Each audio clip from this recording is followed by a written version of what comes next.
My younger son, a pilot, called me. "Mom, something strange is happening. My sister-in-law is at the house." "Yes, she is," I replied. "She's in the shower." His voice dropped to a whisper. "That's impossible. I have her passport in my hands. She just boarded my flight to France." At that very moment, I heard footsteps behind me. "I'm glad you're home." If you're watching this video, please like, subscribe to the channel, and tell me in the comments where you're watching my story of revenge from. I want to know how far it has reached. This morning, just like any other, I was rushing to do the dishes after breakfast. My older son, Stephen, had left for work early, leaving the house quiet. His son, my grandson Matthew, that clever little rascal of 7, had already been picked up by the school bus, and Araceli, my daughter-in-law, Stephen's wife, had just gone upstairs. Her soft voice floated down to me. "Mom, I'm going to take a quick shower, okay?" I nodded, smiling. I had barely put away the last plate when the landline rang. I dried my hands on my apron and hurried to answer. The cheerful, youthful voice of my younger son, Ivan, filled the line. "Mom, I just wanted to say hi. I had some free time during a layover at the airport." Hearing his voice felt like a warm hug. Ivan is my pride and joy, a young co-pilot who's always on the move, living out the childhood dream he had of conquering the skies. I smiled and asked him a few questions about his flight, about how he was doing. He laughed heartily and said everything was great, that work was going smoothly, but suddenly his tone changed, as if he was hesitant to say something. "Hey, Mom, something really weird happened." "My sister-in-law is at the house?" I was puzzled. I looked toward the stairs, where I could still hear the water running in the bathroom. "Of course she is, honey. Araceli is upstairs taking a shower," I replied, completely certain. Araceli had talked to me less than 10 minutes ago, and she was wearing that white blouse she always wore around the house. How could I be wrong? But on the other end of the line, Ivan was silent for a long while, so long that I could hear his breathing. Then his voice became very serious, full of amazement. "Mom, that's impossible because I have her passport right here in my hand. She just got on my flight headed for France." I laughed, thinking he must have been mistaken. "Oh, honey, you must have seen wrong. I just saw Araceli. She even told me she was going to take a shower." I tried to explain calmly to reassure him, but he didn't laugh. He didn't answer me like he always did. He told me in a slow voice, as if he was trying to put the story in order in his head, that after all the passengers had boarded, he ran out to look for some papers he'd forgotten and accidentally found a passport lying near the boarding gate. At first, he thought about giving it to the airport staff, but when he opened it to see who it belonged to, he froze. The photo was of Araceli. Her name was right there, clear as day. There was no way to get it wrong. My heart began to beat faster, but I tried to stay calm. "Are you sure, Ivan? That passport could be someone else's," I said, even though a tiny thorn of uneasiness had already pricked me. Ivan sighed, and his voice was now a mix of bewilderment and firmness. "Mom, I just went down to the passenger cabin to check if it was her. She's sitting in first class next to a man who looks very rich and elegant. They were talking very close, like they were a couple." Ivan's words were like a stab. I stood frozen, gripping the phone receiver. My head was spinning. A couple? Impossible. I had just heard Araceli's voice from upstairs. I had just seen her in the flesh in this very house. But right at that moment, the sound of the water in the bathroom stopped. I heard the bedroom door open, and Araceli's voice came down the stairs. It was soft, but loud enough to make me jump. "Mom, who is it?" I panicked. My heart was pounding so hard I felt it was going to burst out of my chest. "Just a friend of mine," I replied quickly, my voice trembling, and I hurried into the living room to avoid Araceli's gaze as she peeked her head out from the stairs, her hair still soaked. I closed the door and whispered into the phone, trying not to let my nervousness show. "Ivan, I just heard Araceli. She's here. She just finished showering. Are you sure you didn't make a mistake?" On the other side, Ivan fell silent again, and then his voice became harsher. "Mom, it's impossible. I have her right in front of me on this plane. I'm looking at her right now." I was speechless, my mind blank. I hung up the phone, my hands shaking so much that I almost dropped the receiver. The living room suddenly felt suffocating, even though the sun was shining brightly outside. I collapsed onto the couch, trying to take a deep breath, but my chest felt heavy with an unanswered question. If Araceli was here, who was the woman on Ivan's flight? And if the woman on the flight was Araceli, who was the person in my house? A few minutes later, Araceli came down to the kitchen. She was wearing a clean, light blue dress, her hair still damp, and she smiled with the same sweetness as always. "Mom, I'm going to the market early today. Do you want me to get you any vegetables or anything?" Her voice was kind, familiar, as if nothing strange was happening. I looked at her, trying to force a smile, but inside, I felt as if I was carrying stones. "Yes, honey, bring some tomatoes, please," I replied, my throat dry. Araceli nodded. She took her wicker basket and walked out of the house. Her silhouette disappeared behind the gate. I stood there, watching her go with a whirlwind in my soul. I didn't believe Ivan was lying to me. My son had no reason to invent a story like this. He had always been an honest boy, very sensitive and affectionate with his family. But Araceli, the daughter-in-law I had lived with for so many years, was also in front of me, in the flesh. Unmistakable. I asked myself, could there be something I've missed? Is there some secret in this house that I, an old woman, have never noticed? I sat in silence in the living room as the midday sun filtered through the curtains, casting faint stripes of light on the tiled floor. The old armchair where I always sit to knit or read stories to. Matthew also seemed heavier now. Ivan's call kept echoing in my head. Every one of his words was like a hammer blow to my heart. I looked around the room where the family photos hung. Stephen and Araceli on their wedding day, newborn Matthew, and Ivan's radiant smile when he first put on his pilot's uniform.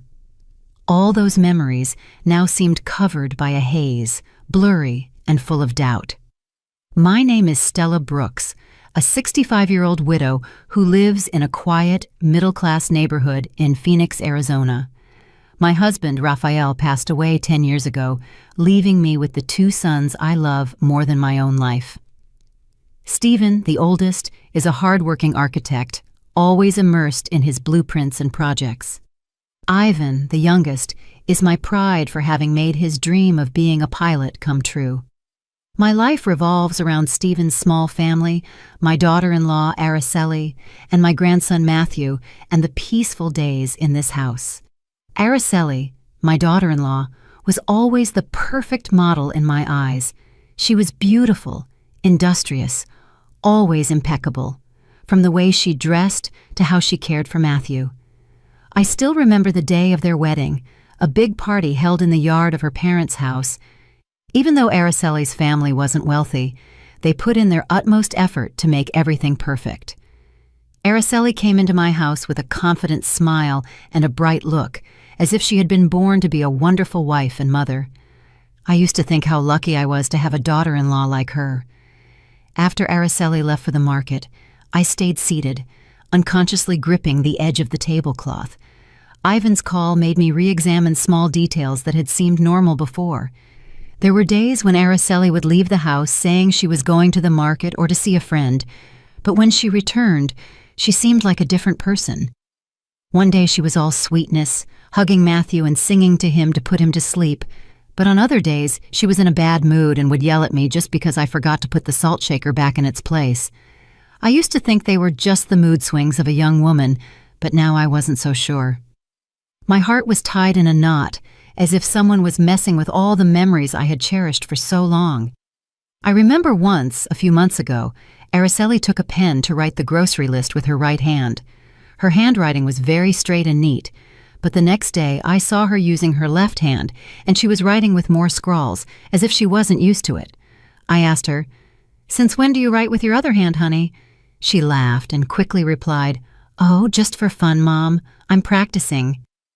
I nodded without giving it more thought, but now that detail had become a sharp piece in my mind. I was lost in my thoughts when I heard the door open. Matthew ran in, his backpack bouncing on his back. He hugged me tightly, saying in his little chirping voice, "Grandma, the teacher complimented me today because I drew so well."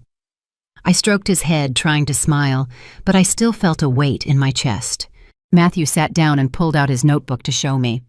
"Grandma, look, yesterday my mom helped me with my homework with her right hand, and her writing was so pretty, but today she wrote with her left, and it came out uglier." The boy pointed to 2 pages in the notebook, one with well-formed letters and the other with crooked ones. I looked at the handwriting, and my heart sank. "Your mom must have been busy today. She was probably tired, that's why she wrote like that," I said, trying to hide my confusion. But Matthew looked up with his innocent eyes. "Grandma, my mom is so weird. Some days she hugs me really, really tight, but other days she doesn't even look at me." My grandson's words were another stab. I hugged him, trying to comfort him, but in my head everything was starting to get tangled up. Just then, the doorbell rang. I got up, opened the door, and saw Mrs. Collins, my good neighbor, standing there with the plate that Araceli had taken to her the day before. She smiled with her usual kind smile, but there was curiosity in her eyes. "Stella, your daughter-in-law is so nice, but yesterday I noticed she gave me the plate with her left hand, and you told me she's a righty, right? That's strange. Or maybe she uses both hands." I forced a smile and replied, "Maybe so, Helen. Do you want to come in for some tea?" She nodded and came in, but her comment was like a thorn stuck in me. It wasn't just me, even the neighbors had noticed the difference. I served her tea and we talked about this and that, but as soon as she left, I sank onto the couch with my hand on my chest. I felt frozen, as if the world was falling down on me. That afternoon, I went out into the garden with the watering can, trying to let the water fall gently on the daisies I had cared for years. The sun was starting to set. The shadows of the trees stretched across the yard, but my soul could not find peace. The words of Matthew, of Mrs. Collins, and Ivan's firm voice on the phone kept circling in my head like pebbles thrown into a calm lake, creating ripples that wouldn't stop. I was watering the plants, but my mind wasn't there. I asked myself, am I too old now to notice the strange things happening in my own house? Or have I been turning a blind eye on purpose, wanting to believe in the happy family I always dreamed of? Araceli returned from the market carrying her wicker basket, but what caught my attention was that she was holding it with her left hand. I remembered perfectly that Araceli always used her right hand, from how she held the knife to chop vegetables to how she combed Matthew's hair. I stood there, watching her put the basket on the kitchen table, and I asked her in a low voice, "What did you buy, Araceli?" My voice tried to sound natural, but inside a wave of suspicion was growing. She smiled and replied very politely, "I got some tomatoes, cilantro, and fresh fish, Mom. I'm going to make the roasted fish you like so much tonight. Does that sound good?"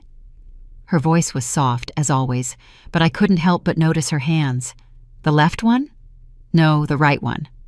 I nodded and turned away, pretending to clean the table, but my heart was pounding hard. Was I imagining things, or were these small details trying to tell me something? At dinner time, the whole family gathered at the table. Stephen was tired after a long day at work, but he still smiled at Matthew and asked him how school had been. Araceli ate slowly, delicately, and even turned to Stephen to remind him, "Honey, the parent-teacher conference is next week, so be sure to take the day off." I looked at her, trying to find the daughter-in-law I was so proud of, but in my head, Ivan's voice kept echoing, "She's sitting in first class next to a man." I bit my lip, trying to swallow the anguish, but it felt like a stone stuck in my throat. Just 3 days later, everything was different. Matthew dropped a glass of water during dinner, and the water splashed all over the tablecloth. I quickly grabbed a rag to clean it, laughing, "It's okay, honey. Just be more careful." But Araceli, sitting across from him, suddenly frowned and said in a sharp voice, "Matthew, why are you so clumsy? Be more careful." I was stunned, looking at Stephen. He also frowned and said in a low voice, "Araceli, it was an accident. That's all." She turned with a spark of anger in her eyes. "You always defend him, and I end up looking like the bad guy in the house." The atmosphere at the table became heavy. Matthew lowered his head, his eyes full of tears. I hugged him, feeling a deep pain. Only a few days ago, Araceli had lovingly reminded him about school, and now she seemed like a completely different person. I sat next to her, watching in silence, trying to put the pieces together in my head. Today she was irritable. The other day she was so sweet. Today she used her left hand. The other day, her right. These small differences, one by one, were piling up in my mind like the pieces of a puzzle I still couldn't see completely.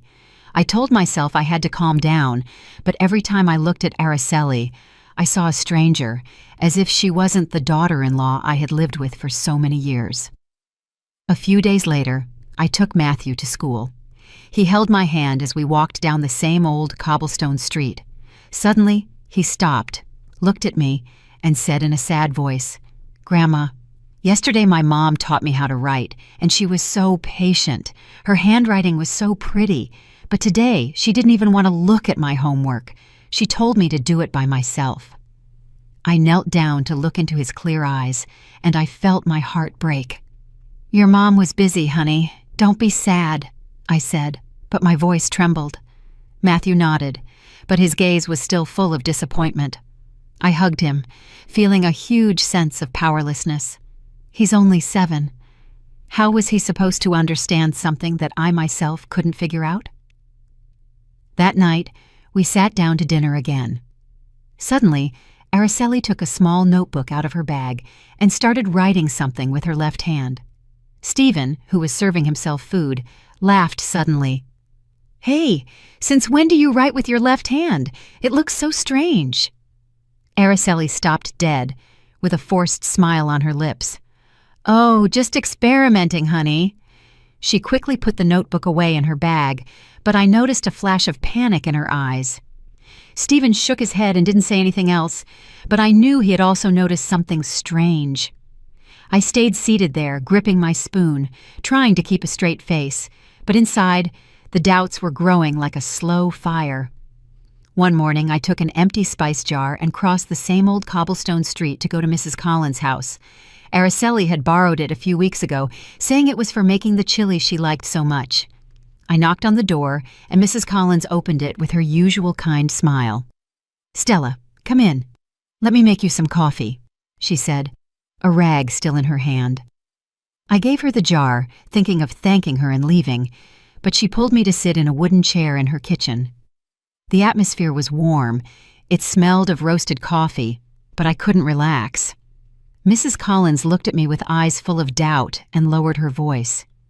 "Stella, please don't get mad at what I'm about to say. Has your daughter-in-law's personality changed? One day she greets me so happily and even asks about my kids, but yesterday she passed by here. I waved at her and she didn't even acknowledge me, as if she didn't know me." Mrs. Collins's words were another stone in the troubled lake of my heart.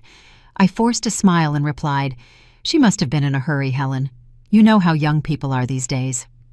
But inside, I was a mess. I knew Mrs. Collins wasn't just talking to talk. She's a very sensitive person who always pays attention to details.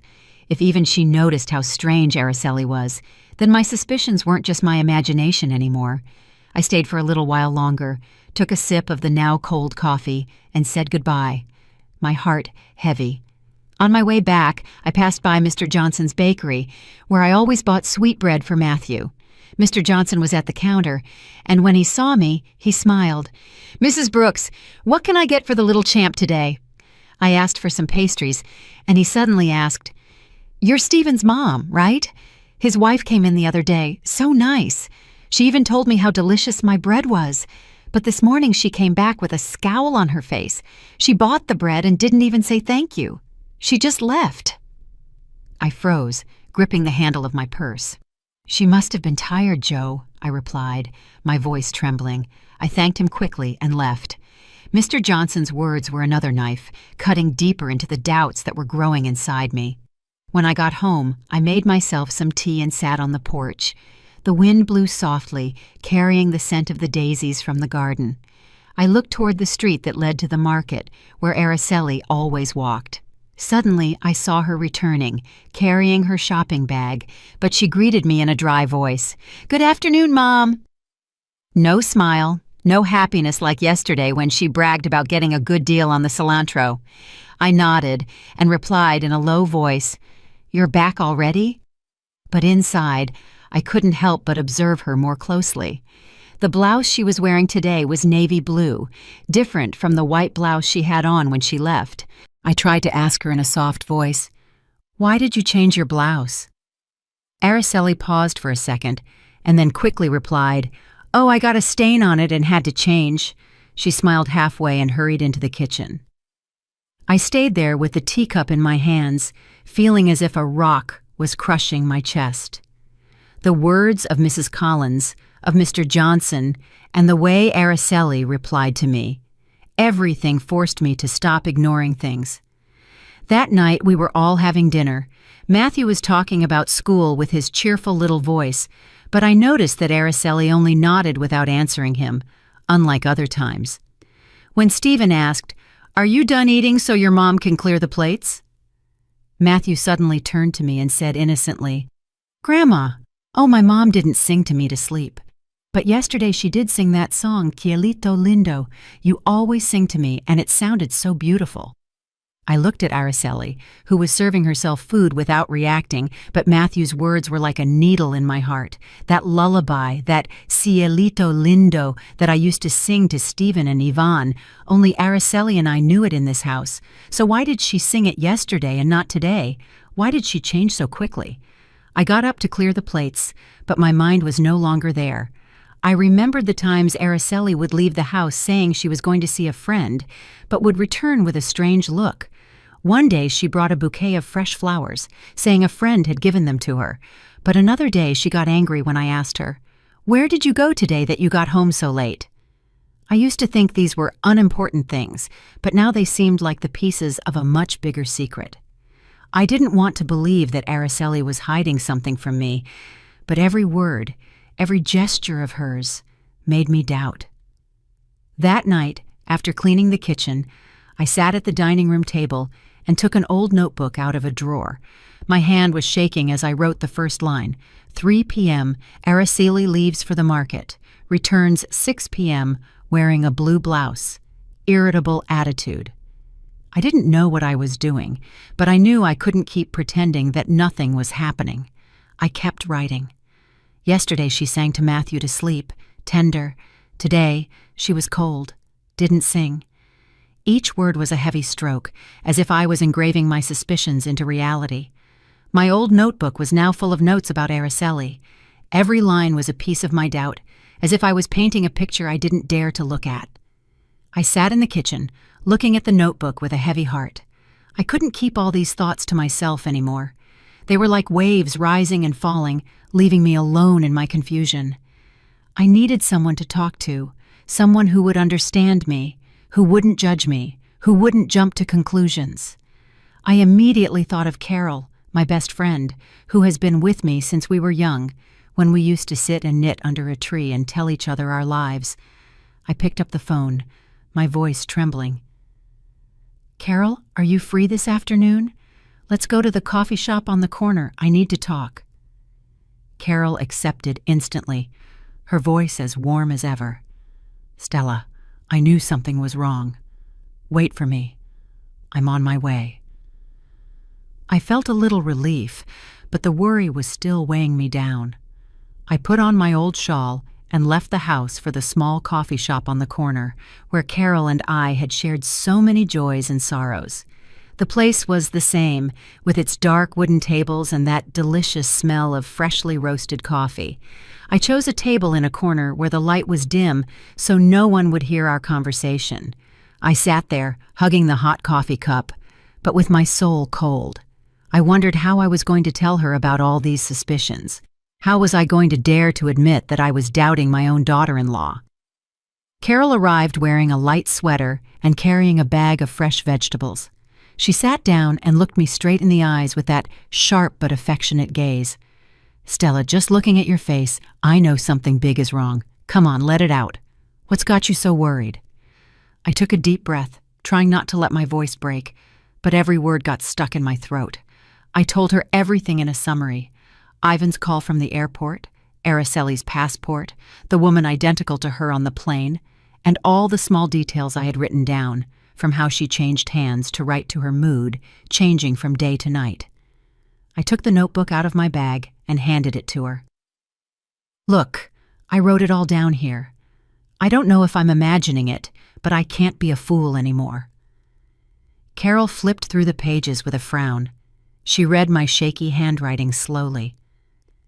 "You've noticed everything, Stella," she said in a serious voice. "Every time she leaves and comes back, it's like she's another person. What do you think it is?" I shook my head, gripping the coffee cup. "I don't know, Carol. I just know I'm scared. Scared that Araceli is hiding something. Scared that my family will break apart if I dig any deeper. But I can't stop. I have to know the truth. For Stephen. For Matthew." Carol put her cup on the table and looked at me with determination. "You can't fool a woman easily, Stella. What does your gut tell you? I'm sure there's something shady going on here. You have to get to the bottom of this." I hesitated, and my voice became a whisper. "But what if I'm misjudging her? What if I hurt Stephen?" Carol interrupted me firmly. "Trust your gut. If you don't find out the truth, you'll always live with the doubt, and you won't be able to protect Matthew or Stephen." Just then, Mrs. Jenkins, the lady who sells vegetables at the market and whom I know, came into the coffee shop. She recognized me and smiled. "Mrs. Brooks, what a coincidence. Last week I saw your daughter-in-law at the market. She was so kind. She even bought an extra bunch of cilantro to cook with. But this morning, she came by again looking so serious. She didn't even say hello. She bought her vegetables and left. Is something wrong with your daughter-in-law?" I forced a smile and replied, "She must be tired, Marie." But inside, I felt like I was drowning. Another person who noticed how strange Araceli was. I thanked Mrs. Jenkins, watched her leave, and turned back to Carol, panic reflected in my eyes. Carol took my hand and her voice softened. "See, Stella, it's not just you. Even the neighbors notice. Don't lie to yourself anymore.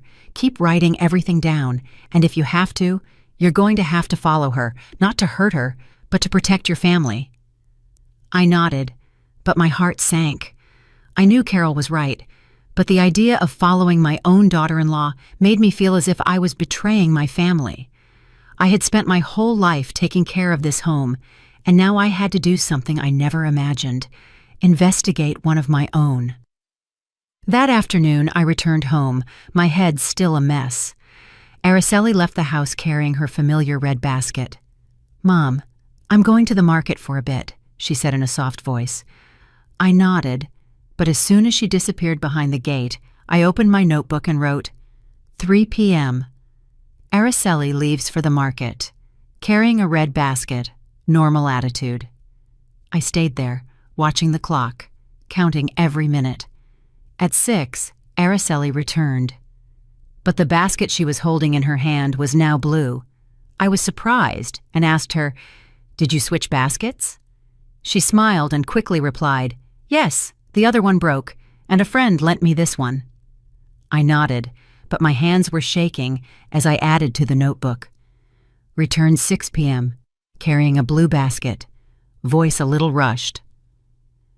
My notes were piling up. Each line was one step closer to the truth, but also one step away from the image of the old mother who only knows how to love and trust.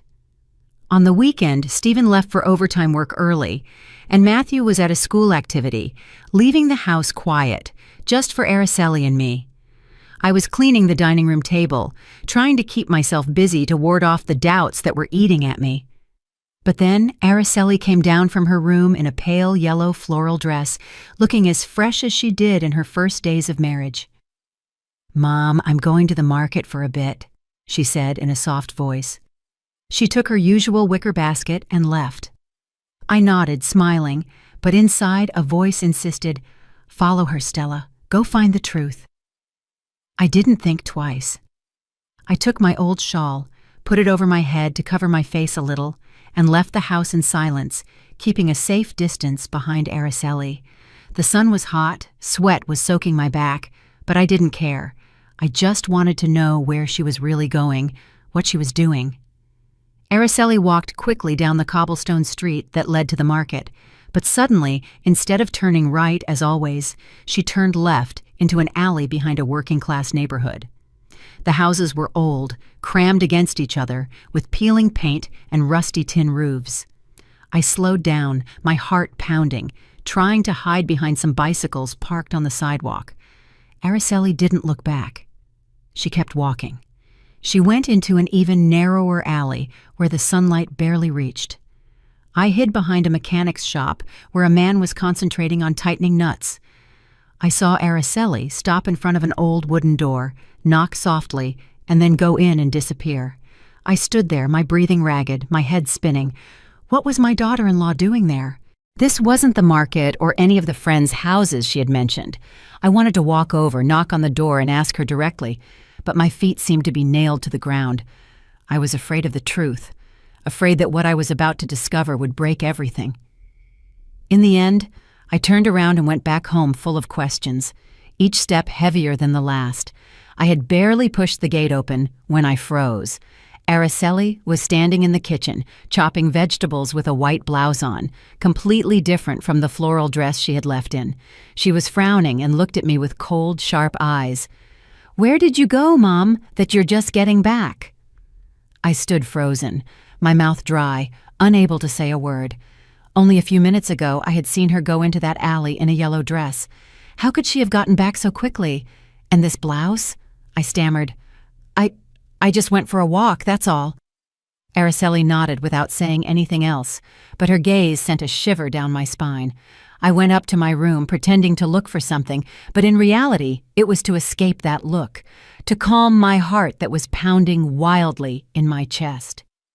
That night, I was sitting knitting when Matthew ran into my room, his cheeks red from playing in the yard. He hugged my legs, sobbing, "Grandma, my mom yelled at me just because I dropped a pencil. Not like yesterday. Yesterday she was so nice, she even hugged me." I took Matthew in my arms, stroked his head, but inside, I felt like I was burning. "Your mom was tired, honey." "Don't be sad," I said, but my voice trembled. Matthew hid his face in my shoulder and whispered, "Grandma, I want the mom from yesterday." I hugged him tighter, tears about to fall. My grandson's words were like a knife, engraving my suspicions even deeper. That night, I couldn't sleep. I lay in bed with my eyes wide open, staring at the ceiling. The images repeated over and over in my head. Araceli, in the floral dress, going into the alley. Araceli, in the white blouse, standing in the kitchen. And Ivan's voice. "She's on my flight." I took the notebook out of the drawer and wrote a sentence. I didn't even dare to believe myself. Maybe they are not the same person. That sentence felt like a curse and made me tremble. The next morning, I decided to go back to that alley. I couldn't bear the doubt anymore. I took the family photo that hangs in the living room, the one where Araceli smiles radiantly next to Stephen and Matthew. I held it tight and left the house, determined but terrified. The alley was the same as yesterday, silent and somber. I stopped next to a corn stand where a middle-aged woman was fanning the charcoal. I showed her the photo and asked, "Excuse me, have you seen this young woman around here?" The woman looked at it closely and then pointed. "Oh yes, of course. She comes and goes often from the house at number 14, that one over there." I thanked her, my heart pounding in my throat, and walked straight to that house. The house at number 14 appeared in front of me, with stained walls, a peeling wooden door, and a pot with a wilted daisy on the window frame.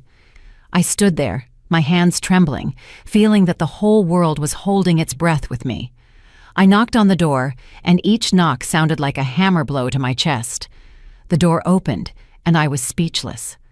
In front of me was a woman identical to Araceli, from her face, to her body, to her long black hair. The only difference was her frightened look and her hands that were shaking as she held a rag. I stammered, my voice breaking. "Araceli?" The young woman started, gripped the rag tightly, and tried to slam the door shut. But just then, another voice was heard from inside, a soft but firm voice. "Isadora, don't hide anymore. You know this is wrong, too." I looked up and saw a young woman come out of a corner of the room, standing right behind the woman who looked just like Araceli. She was thin, with her hair in a bun, and had an intelligent but kind look. She looked at me and smiled slightly. "My name is Lucy Miller, Isadora's roommate, Mrs. Brooks. Please come in. It's time you knew the truth." I took a deep breath, trying to keep my legs from trembling, and went into that small, tin-roofed house. The walls were stained, the concrete floor was cracked, and a faint smell of disinfectant hung in the air. In a corner, an old man coughed weakly, lying on an old cot covered with a frayed blanket. I felt the space crushing me, but I still walked and sat down in the wooden chair that Lucy pointed to. The woman identical to Araceli lowered her face, and her voice was barely a whisper. "I'm sorry. I'm not Araceli. My name is Isadora." I looked at her, my mind a whirlwind, unable to say anything. Isadora. The name was strange, but the face was too familiar. I clasped my hands, trying to keep my voice firm. "You explain to me why you look so much like my daughter-in-law, and why you show up at my house." Isadora looked up, her eyes full of guilt, but she didn't answer immediately. Instead, Lucy sat down next to her, poured a glass of water from an old plastic jug, and began to speak. "Isadora is very poor, Mrs. Brooks," Lucy said in a calm, clear voice. "Her adopted parents are very ill, especially the gentleman lying down there. A few years ago, Isadora met Araceli by chance at a market. They looked like two peas in a pod, and Araceli took advantage of that. She proposed that Isadora pretend to be her, that she replace her for a few hours whenever she needed to. Isadora didn't want to, but Araceli paid her very well, and her family needed the money for medicine." I looked at Isadora and saw that her head was bowed, gripping the rag so tightly that her knuckles turned white. "Replace her for what?" I pressed, my voice full of disbelief. "Why would Araceli need someone to pretend to be her?" Isadora looked up, her voice trembling. "I don't know everything, ma'am. She would just tell me, 'You just stay in the house for a few hours. Do some things like go to the market, take care of the boy,' and then she would give me money. A lot of money, enough to buy my parents' medicine. I didn't dare to ask for more." She lowered her head, and tears began to roll down her cheeks. I looked at her, my chest feeling tight. Every strange detail from the last few months suddenly made sense. The change of hands for writing, the personality that was sometimes sweet and sometimes sour, the voice that was sometimes gentle and sometimes cold. Everything fit now, like the last pieces of a puzzle I had refused to see. Lucy continued with a sharper look. "I don't know if this helps, but once I saw Araceli with a very elegant man. His name is Charles Thompson. I heard the name when they were talking at a coffee shop. They were calling each other honey very affectionately. At that moment, Isadora was waiting outside in the car, not understanding anything. The name Charles Thompson was like a knife in my heart. I remembered Ivan's words. She's sitting in first class next to a rich man. The small room seemed to spin around me. I tried to stay calm, but my hands were shaking so much that I knocked over the glass of water. Lucy rushed to clean it up, but I just shook my head. My voice choked. Araceli is deceiving my family." Isadora broke down, her voice choked with sobs. "I'm so sorry, ma'am. I didn't want to hurt anyone. I just wanted to save my parents." I looked at this young woman with a face identical to Araceli's, but with a look full of pain and regret. I wanted to get angry. I wanted to scream. But seeing Isadora, I only felt pity. She wasn't the mastermind. She was just a piece in Araceli's game. Everything was falling apart in front of my eyes. I got up, trying to make my voice sound firm. "Isadora, do you know where Araceli is? Do you know what she does when she asks you to pretend to be her?" Isadora shook her head, still crying. "I don't know, ma'am. She would just tell me to do what she asked and that she would pay me. I didn't dare to ask for more." Lucy put a hand on her shoulder to comfort her and then addressed me. Mrs. Brooks, I know this is very painful for you, but Isadora is also a victim. She didn't have another choice. I looked around the humble house, hearing the weak voice of the man on the cot. I understood Isadora's desperation, but that didn't erase the feeling of betrayal I felt. I clenched my fists, trying to hold back the tears.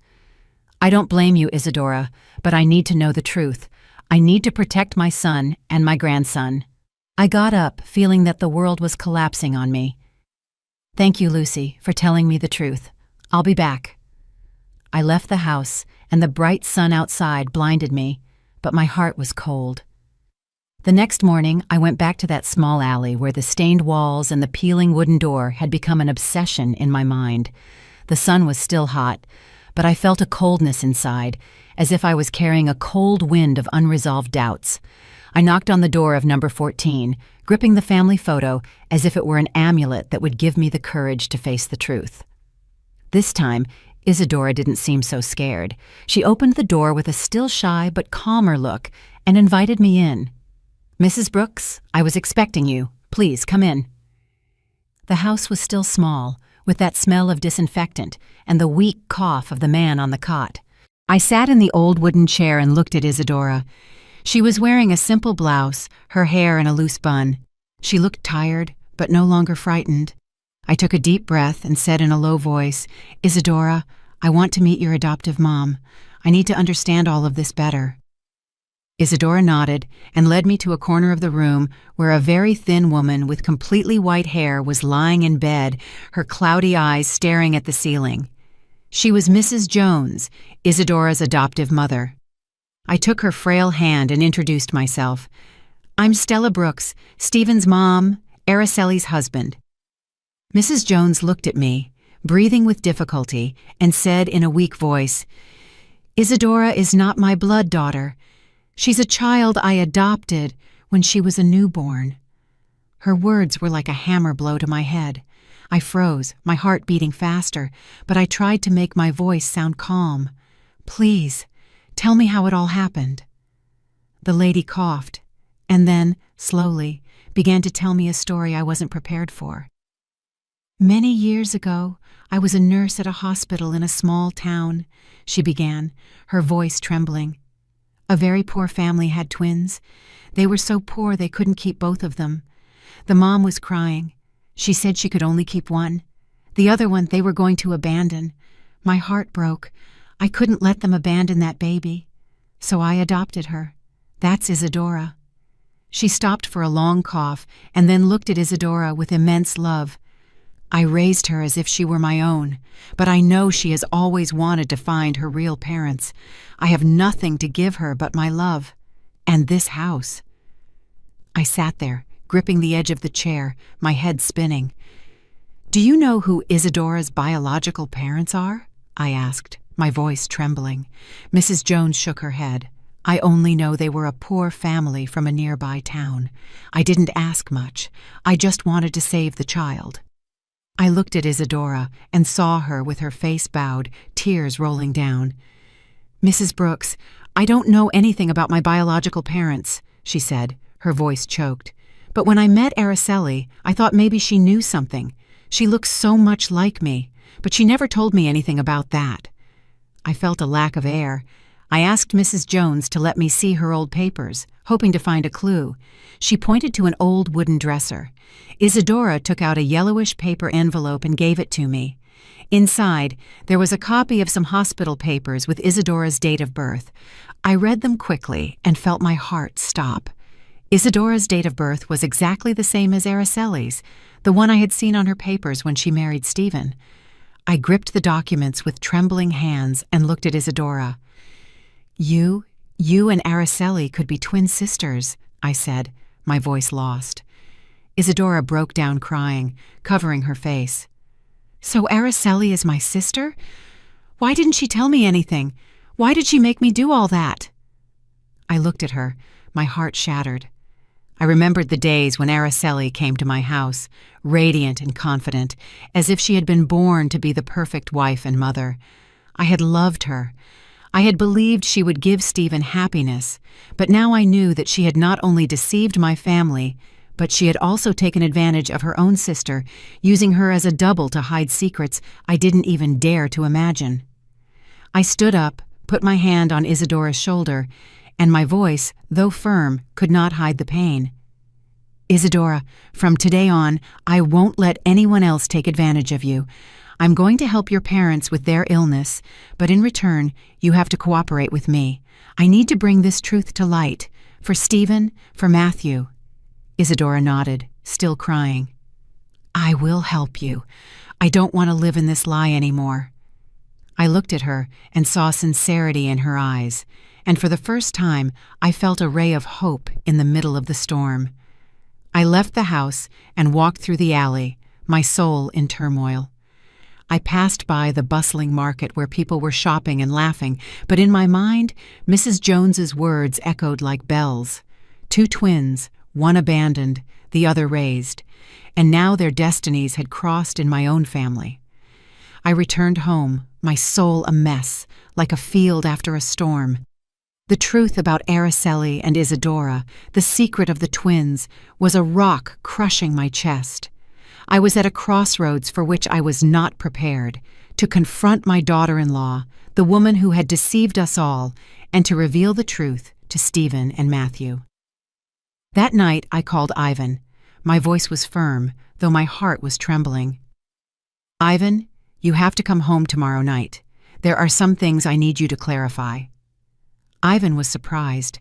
I could hear the worry in his voice. Mom, did something serious happen? I said bluntly, you just come, honey. I need you, and if you can, bring Araceli's electronic passport. He didn't ask any more questions. He just said, yes, Mom, I'll be there. I hung up and sat down, feeling that the whole world was crashing down on me. I knew that tomorrow night would be one that no one in this family would ever forget. The next day, I got up early and prepared a big family dinner. I put a white tablecloth on the table, lit some candles. I cooked the chili that Stephen likes so much and the roasted fish that Matthew always asks for. I wanted this dinner to be special, not to celebrate, but to mark a before and after. I was in the kitchen chopping vegetables, but my mind was somewhere else, between that dark alley and Isadora's words. I told myself I had to be strong for Stephen, for Matthew, but each cut of the knife felt like a cut in my own heart. Stephen got home as it was starting to get dark, tired from work. Seeing the table set, he was surprised. What are we celebrating? Why did you make so much food, Mom? I smiled, trying to seem calm. I just wanted all of us to have a nice dinner. Sit down, honey. Araceli came in with her light blue dress, a soft smile, but a bit of nervousness in her eyes. Matthew ran to hug my legs. Grandma, the fish smells so good. I stroked his head, a lump in my throat. I knew that after this night, Matthew's innocent smile might never be so carefree again. We sat down at the table, and at first the atmosphere was lively. Stephen talked about work. Matthew spoke excitedly about the drawing he had made at school. Araceli nodded, commenting occasionally, but I noticed her hand was shaking a little as she held her spoon. I took a deep breath and signaled to Ivan, who was waiting outside. He came in, and right behind him was Isadora in a simple dress, her face identical to Araceli's, but with a look full of anguish. Everyone at the table fell silent. Matthew looked confused from Araceli to Isadora and asked innocently, "Why are there 2 moms?" Stephen turned pale, dropped his spoon, and Araceli jumped up, shouting, "What is this about, Mom?" I stood up, gripping the edge of the table to keep from shaking. "Sit down, Araceli," I said in a slow but firm voice. "I need us to clear everything up." I started telling the story, and each word tore me up inside. Ivan's call from the airport when he saw her on a flight to France, even though she was still at home, the time she changed hands to write, her personality, sometimes sweet and sometimes sour, and finally, my visit to the alley where I met Isadora and discovered the secret of the twins. "You and Isadora are twin sisters," I said, looking her straight in the eyes. "You took advantage of your sister to hide the truth. Tell us what the truth is." Araceli was trembling, her face as white as paper. She yelled, trying to defend herself. "She's making it all up to humiliate me. How dare you?" But Yvonne walked over and put a stack of papers on the table with a thud. "This is a copy of your electronic passport with the entry and exit stamp from France," he said in a hard voice. "You can't be at home and flying to France at the same time." Araceli looked at the papers, her lips tight, unable to say anything.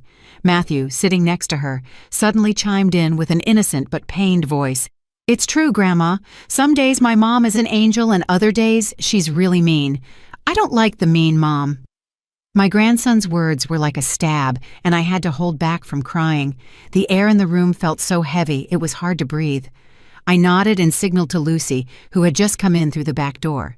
She stood there with her sharp gaze and told everyone, "I saw Araceli with Charles Thompson. They were calling each other honey, and it was she who hired Isadora to pretend to be her and deceive the family." Stephen turned to his wife, his voice choked. "Is it true, Araceli? Tell me, is it true?" Araceli bit her lip in silence for a long moment and then suddenly yelled, her voice full of fury. "Yes, it's true. I have a lover. I'm sick of this poor life. I'm sick of being the daughter-in-law in this house. Charles gives me a life 100 times better. And you, Stephen, you're good for nothing." Her words were like a bomb that exploded in the room. Stephen froze, clenching his fists so hard they turned white. Matthew broke down crying and ran to hug me, his voice trembling. "Grandma, what did my mom say?" I hugged him tightly, and tears rolled down my cheeks. I looked at Araceli with a broken heart. She was standing there with a cold look, without a shred of remorse. Stephen got up, his voice shaking. "Araceli, do you really think that?" She turned and left without answering. Isadora, who had been silent on the side, suddenly spoke in a low but clear voice. "Sister, you didn't have to hurt them like that. I just wanted to help you, but I didn't know you would go this far." Araceli glared at her, but didn't say anything. She just turned around and left. The door slammed shut, leaving the room in a painful silence. After that night of confrontation, the air in my house felt like it had been robbed of life. The living room that used to be filled with Matthew's laughter and Stephen's talks was now in a silence that suffocated. I had lived my whole life for my family, but now I felt like someone who had just survived a hurricane, standing in the middle of the rubble of the home I had cared for so much. Araceli left after shouting those bitter words, leaving Stephen with an empty look and Matthew with innocent tears. I knew everything had changed forever. A week later, Stephen and Araceli went to the courthouse for the divorce. I didn't go, but Stephen told me about it afterward, his voice dry, as if he had lost his soul. "Mom, she didn't look at me or Matthew. She signed the papers and left with that man, as if we had never existed." I sat next to him, taking his hand, trying not to cry. Araceli didn't ask for custody of Matthew, as if the boy had just been part of a play she had gotten tired of. My heart ached, not only for Stephen, but for Matthew, a 7-year-old boy who didn't deserve to be abandoned like that. "Don't worry, honey," I said, my voice trembling. "I'll always be here, and Matthew will never be without love." But inside, I knew this wound would take a long time to heal. Stephen fell apart. He became quiet, spoke little. He just buried himself in his work or sat watching Matthew play in the yard. I looked at my son and saw in his eyes the same sadness that my husband, Raphael, had in his last days when he knew he couldn't stay with us anymore. I wanted to hug him, to tell him everything would be okay, but I didn't know where to start. Fortunately, Isadora appeared, silent as a small light in the darkness. She came to the house every day. She brought containers of warm food, sat down to play with Matthew, and wiped away his tears when he asked, "Auntie, where did my mom really go?" I looked at Isadora, saw that face identical to Araceli's, but with a completely different heart. She was sweet, patient, and always found a way to make Matthew laugh. One afternoon, I saw Matthew run to hug Isadora with his cheerful little voice. "Mom, Isadora, teach me how to draw a little bird." I was surprised, my heart tight. The boy was calling her mom with a carefree smile I hadn't seen in a long time. Isadora laughed and stroked his head. "Of course, my love, but you have to draw it very pretty so I can see it." I stood there, tears rolling down my cheeks. Matthew's innocent words were like medicine that soothed my pain. I knew that Isadora had not only replaced Araceli during those days of deception, but was becoming a part of our family with her own sincere heart. One night, while I was cleaning the kitchen, Stephen called me to the living room. He was standing there, holding a small ring with trembling hands. His look was a mix of nerves and determination. Isadora was by his side, her face flushed and her eyes shining. Stephen knelt, and his voice broke.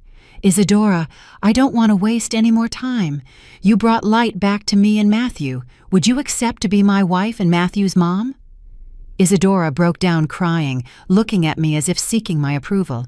I walked over, took her hand, and nodded gently. "You deserve it, honey. You've been part of this family for a long time." She hugged me. Her tears soaked my shoulder, and I knew that was the moment my family was beginning to heal. Stephen and Isadora's wedding was soon after, something small but full of love. I was in the yard, looking at the red roses tied to the fence, listening to Matthew's laughter as he wore his little suit, being his dad's tiny best man. Ivan flew back from a work trip and stood next to his brother with a smile as radiant as the day he first put on his pilot's uniform. I sat in the front row, tears rolling down my cheeks. They weren't tears of loss, but of happiness. I looked at Isadora in her simple wedding dress, holding Stephen's hand, and I knew that my family had found a sincere heart. After losing a fraud, life after that went back to normal. Isadora maintained her simple life, taking care of Stephen and Matthew with all her love. She cooked warm meals, sang to Matthew to sleep with the same Cielito Lindo that I used to sing to my sons. Every night she sat next to Stephen, listening to him talk about his blueprints and projects with a look full of pride. Matthew no longer asked about his other mom. He just snuggled with Isadora, calling her mom with a radiant smile. I looked at my family and saw how the wounds were slowly closing. One late night I sat on the porch. The wind blew softly in the garden. Matthew's laughter could be heard from inside, mixed with Isadora's sweet voice.